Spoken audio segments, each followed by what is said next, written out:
Teman-teman, sebelum nonton jangan lupa ya klik like, subscribe, and share. Halo viewers, welcome back to Daily Lifestyle. Apa kabarnya viewers? Nah sekalian tanya aku dan Caca tentunya bisa menemani kalian di rumah. Sama seperti biasanya, Daily Lifestyle akan selalu hadir dan memberikan informasi menarik seputar dunia lifestyle and fashion bersama aku Natasha Liatania. Dan aku Filipus Adimas tentunya. Nah viewers, kita masih dalam rangkaian bulan suci Ramadan ya. Setelah lewat 1 minggu biasanya tubuh sedang beradaptasi nih. Tetap harus semangat biar puasanya lancar. Yes, jangan lupa untuk sahur ya viewers, makan makanan yang sehat biar tubuhnya sehat dan tetap kuat sampai maghrib nanti. Betul banget. Nah bicara soal makanan sehat dan juga nutrisi yang tepat, rasanya akan lebih enak kalau Dokter Putri aja yang akan kasih insight kepada kita. Viewers, ini informasinya untuk kamu.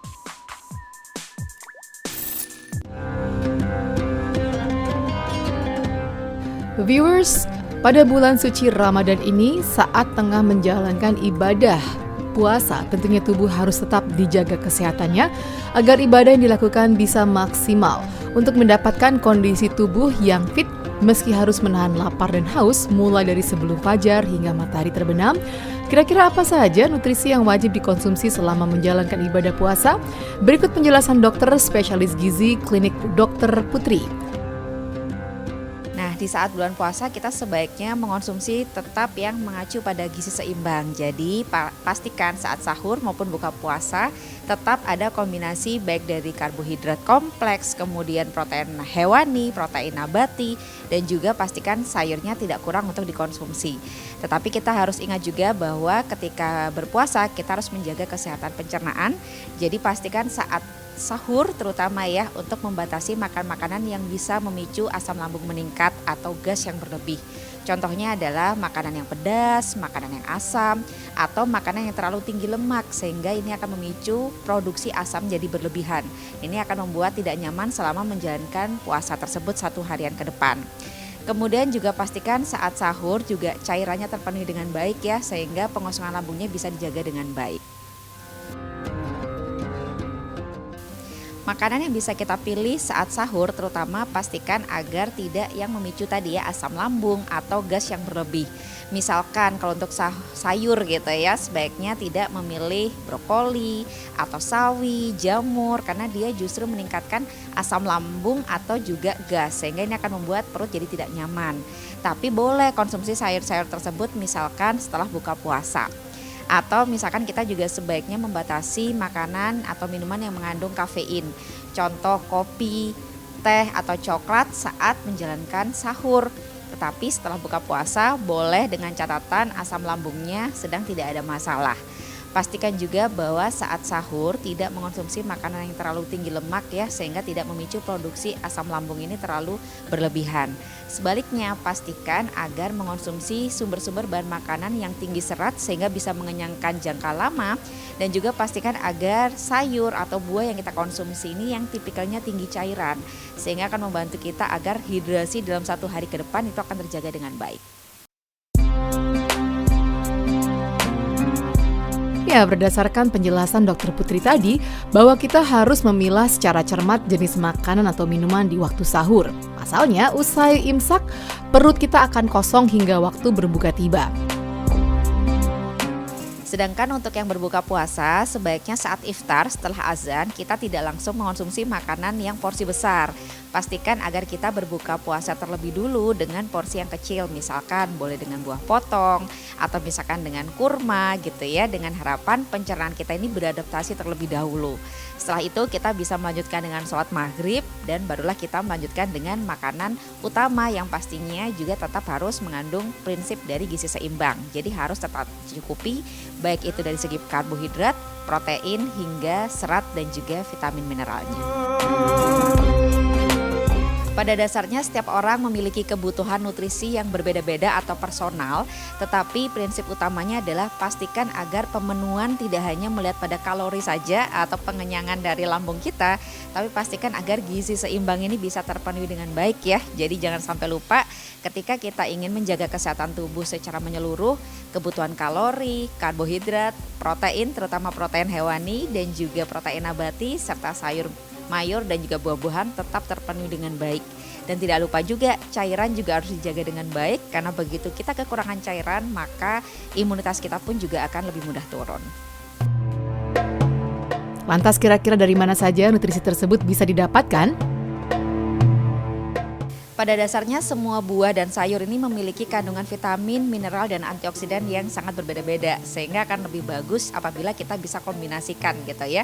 Dan paling tepatnya adalah berbagai variasi warna pada sayur atau buah ini memiliki kandungan antioksidan yang berbeda-beda. Oleh karena itu kita sebaiknya mengkombinasikan ya.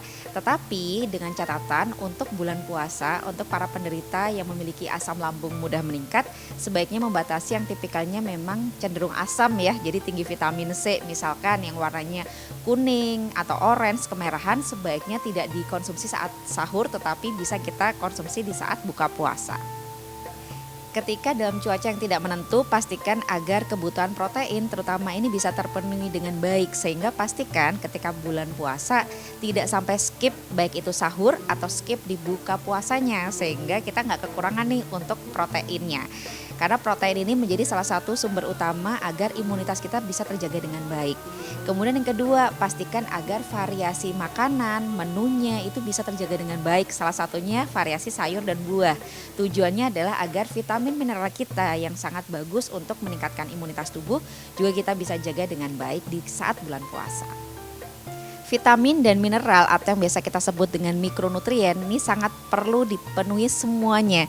Jadi kalau boleh saya istilahkan ya ini seperti puzzle. Jadi kalau tidak ada salah satu maka imunitas atau kesehatan tubuh kita juga tidak akan terjadi dengan baik. Oleh karena itu semua vitamin mineral wajib kita konsumsi dengan baik. Dengan cara seperti apa? Sesimpel konsumsi sayur dan buah dengan variasi warna dan jenisnya. Lalu bagaimana cara mengukur asupan yang tepat untuk dikonsumsi selama bulan suci ini? Untuk takaran yang lebih tepat, sebaiknya memang kita lebih bagusnya personal menyesuaikan kebutuhan masing-masing. Jadi kalau memang ingin yang paling ideal, kita menyesuaikan sesuai dengan yang dianjurkan oleh ahlinya.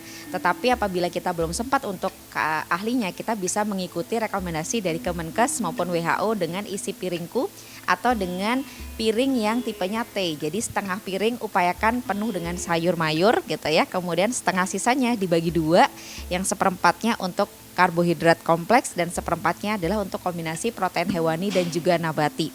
Atau kita juga bisa dengan menggunakan tangan kita walaupun tidak ideal tapi bisa kita gunakan untuk paling tidak membantu kita ya untuk menakar makanan. Contoh untuk karbohidrat upayakan agar sekepalan tangan.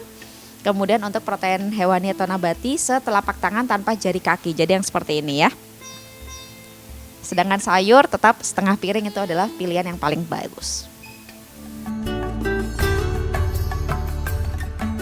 Ngabuburit selalu menjadi momen yang menyenangkan untuk melakukan wisata kuliner. Pasalnya hanya di bulan Ramadan lah banyak pedagang yang menawarkan berbagai pilihan makanan, mulai dari gorengan, makanan berat hingga aneka jenis minuman dingin.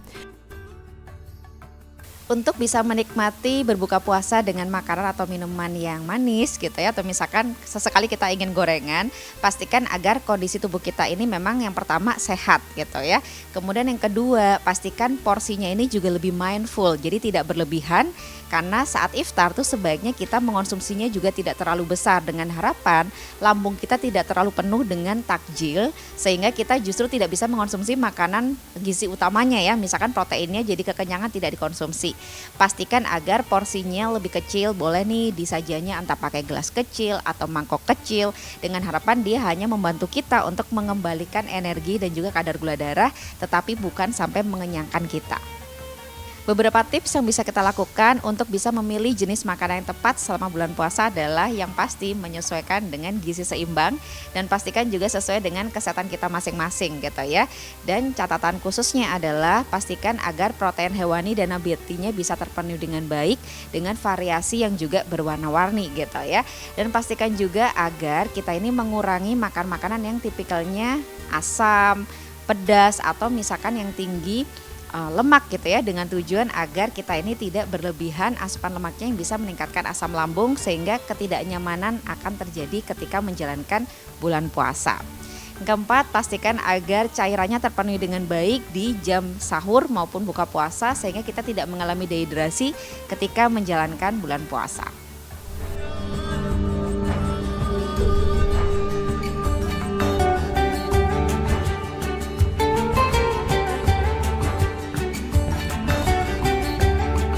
Teman-teman, sebelum nonton jangan lupa ya klik like, subscribe, and share.